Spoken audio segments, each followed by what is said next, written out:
On passe tout de suite au journal des sports avec vous, Florent Rodeau. Vous nous avez rejoint. Bonsoir. Bonsoir, Mélissa. Et on commence avec le Tour de France. Après un jour de repos, les 186 coureurs, toujours en lice, ont repris la route. Voilà, et la première grosse étape de montagne ce mardi pour les coureurs. 145 km entre Tarbes et La Pierre-Saint-Martin, avec un col hors catégorie pour terminer. Et on a assisté à une véritable démonstration du maillot jaune Christopher Froome, le Britannique. Avant cela, Pierrick Fédrigo, le Français, s'était échappé, mais il a été rattrapé à 11 km de l'arrivée. Pas de victoire française donc pour ce 14 juillet. Le Britannique s'est donc largement imposé. Il a même survolé cette 10e étape. Sur la ligne d'arrivée, il devance Richie Porte de 59 secondes. Le Colombien Quintana a limité les dégâts avec 1 minute 04 de retard.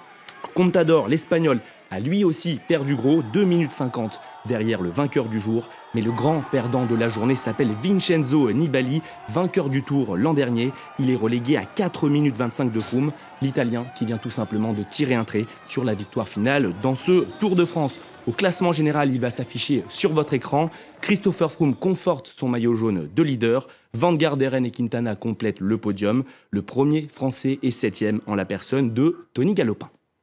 Football à présent avec la suite, Florent, du mercato estival. Voilà, et pour cela, direction Buenos Aires en Argentine, où des images très impressionnantes nous sont parvenues. Carlos Tevez est de retour chez lui à Boca Juniors. L'attaquant a été accueilli en héros dans le stade de la Bombonera.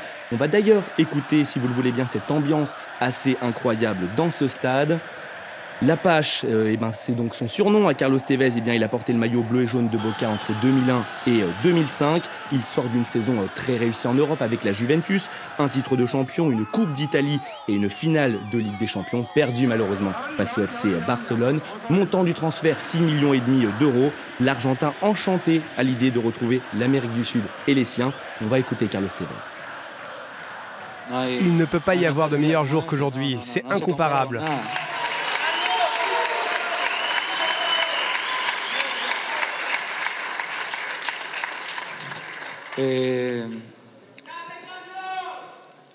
Premièrement, parce que c'est mon peuple.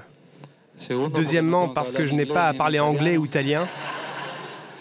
Et troisièmement, parce que je suis dans ma famille. Donc si je fais des erreurs, personne ne me dira rien. Direction maintenant l'Angleterre, Florent, où Manchester City fait des folies sur le marché des transferts. Voilà, les Citizens viennent de s'offrir Raheem Sterling, l'ancien attaquant de Liverpool.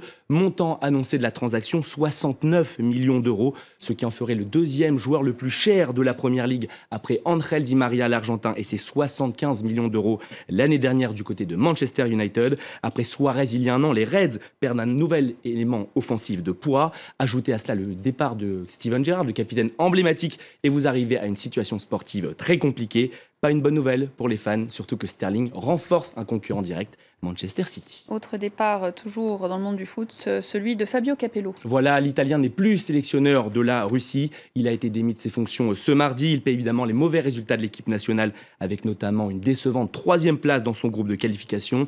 Âgé de 69 ans, Capello était en poste depuis juillet 2012. Il devrait toucher, écoutez bien Mélissa, 15 millions d'euros de compensation. Une somme évidemment astronomique pour celui qui était encore hier le sélectionneur le mieux payé de la planète. C'est pas mal du tout. Voilà. Du handball pour finir. Nicolas... Du handball on dit, vu que c'est allemand. Handball, merci. Karabatic a signé au PSG. Voilà, Nikola Karabatic a signé dans le club de la capitale. Il s'engage pour 4 ans. Le joueur a évolué depuis 2 saisons au FC Barcelone. À Paris, il rejoint évidemment son frère, Lucas. Nikola Karabatic tentera évidemment de faire oublier ses démêlés avec la justice et cette affaire de match arrangé dans laquelle il a été reconnu coupable d'escroquerie et condamné à 10 000 euros d'amende. Voilà pour les sports, Mélissa. Merci beaucoup, Florent Rodeau, donc avec le journal des sports. Il est 18h57 à Paris. Une petite pause. On se retrouve tout de suite pour le rappel des titres. Et puis, ça sera l'heure à 19h10 du débat de France 24.